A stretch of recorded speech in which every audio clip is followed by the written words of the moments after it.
मोठी बातमी अहिल्यानगरमधून सध्या समोर येते। अहिल्यानगरच्या बांबू गल्लीमध्ये भीषण आग लागलेली आहे। आगीत दुकान जळून खाक झालंय। सुदैवाने यात कुठलीही जीवितहानी झाली नाहीये, मात्र व्यापाराचं मोठं नुकसान झाल्याची माहिती समोर येते। आग आटोक्यात आणण्यात अग्निशामक दलाला यश आल्याची माहितीही समोर येते।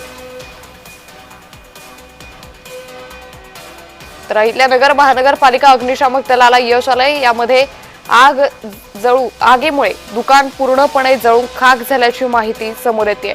अहिल्यानगरच्या बांबू गल्लीमध्ये ही भीषण आग लागली आहे। दुकान जळून खाक झालंय। सुदैवाने यात कुठलीही जीवितहानी झाली नाहीये, यामध्ये मात्र मोठं आर्थिक नुकसान झालंय।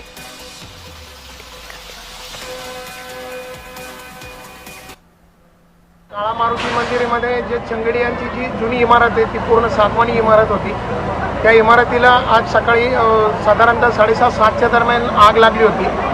आगीमध्ये ती पूर्ण इमारत जळून हे झालेली आहे, पूर्ण डिस्ट्रॉय झालेली आहे। या ठिकाणी आपण पाहिले की एमआयडीसी अहिल्यानगर महानगरपालिका त्याचबरोबर आर्मर्ड क्रॉप आणि VRD इथं जे आपण अग्निशमन वाहन मदतीला बोलवले होते। त्याचं कारण असं की जे काही बांबू गल्लीमध्ये पूर्ण जे काही बांबू आहेत किंवा जे काही स्टोअर केलेले मटेरियल आहे आणि शिवाय सागवानी वाडा असल्यामुळे ही आग मोठ्या प्रमाणात स्प्रेडअप झाली। ती आग जास्त स्प्रेडअप होऊ नये आणि पसरू नये म्हणून आपण या ठिकाणी अतिरिक्त काळजी म्हणून आपण या गाड्या इथं बोलवल्या होत्या। सदरची आग साधारणतः 1 तासामध्ये आपण कंट्रोल केलेली आहे। या जीवितहानी नाही, मात्र वित्तहानी मोठ्या प्रमाणात झालेली आहे।